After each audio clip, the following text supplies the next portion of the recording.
Hello കൂട്ടുകാരെ, നമുക്കിന്നൊരു boomerang plain ഉണ്ടാക്കാം.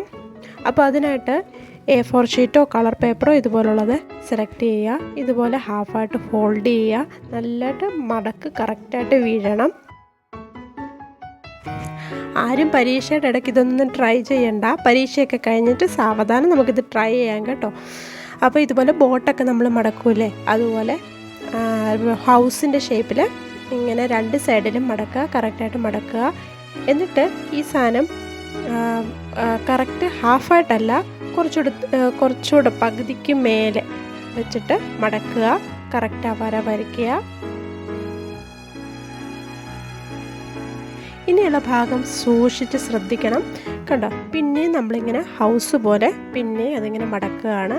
അപ്പോൾ രണ്ട് ഭാഗത്ത് ഇതുപോലെ ട്രയാങ്കിൾ ഷേപ്പിലുള്ള രണ്ടറ്റം നമുക്ക് കിട്ടുന്നതാണ്. അപ്പോൾ ഇതുപോലെ ആ രണ്ട് ഭാഗത്തെ ട്രയാങ്കിളും മടക്കി നമ്മൾ ഉള്ളിലോട്ടാക്കി വെക്കുകയാണ്. അതിൻ്റെ മടക്കുകളൊക്കെ കറക്റ്റ് അതിനകത്ത് തന്നെ വീഴാൻ ശ്രദ്ധിക്കണം.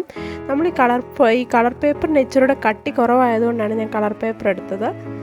A4 ഷീറ്റ് എടുത്താലും നിങ്ങൾക്ക് കറക്റ്റായിട്ട് ബൂമറാങ്ങിൻ്റെ ആ ഒരു ഇതിൽ കിട്ടും. എന്നിട്ട് ഇതിങ്ങനെ തിരിച്ച് വയ്ക്കുക. തിരിച്ച് വെച്ചിട്ട് പിന്നെ ഒന്നുകൂടെ മടക്കുക. മടക്കി കഴിഞ്ഞേച്ച് പിന്നെയും ആ ഒരു വിങ്സിൻ്റെ ഷേപ്പിൽ വരാൻ വേണ്ടി നമ്മൾ പിന്നെ അതൊന്ന് ഇപ്പുറത്തോട്ട്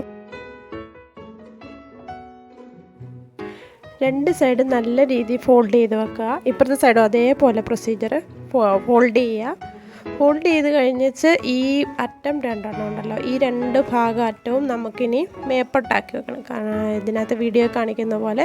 അപ്പോൾ കണ്ടോ, ഈ അറ്റം രണ്ട് തുമ്പിൻ്റെ അറ്റം മേപ്പോട്ടാക്കി വെക്കുക. അതിൻ്റെ ആ ഒരു പറക്കുന്ന ഇങ്ങോട്ട് വരാൻ വേണ്ടിയിട്ടാണ്. അപ്പോൾ ഇത്രയേ ഉള്ളൂ. എല്ലാവർക്കും വീഡിയോ ഇഷ്ടപ്പെട്ടെന്ന് വിചാരിക്കുന്നു. ഇഷ്ടപ്പെട്ടെങ്കിൽ ലൈക്ക് ചെയ്യണം, സബ്സ്ക്രൈബ് ചെയ്യണം. Thank you for watching.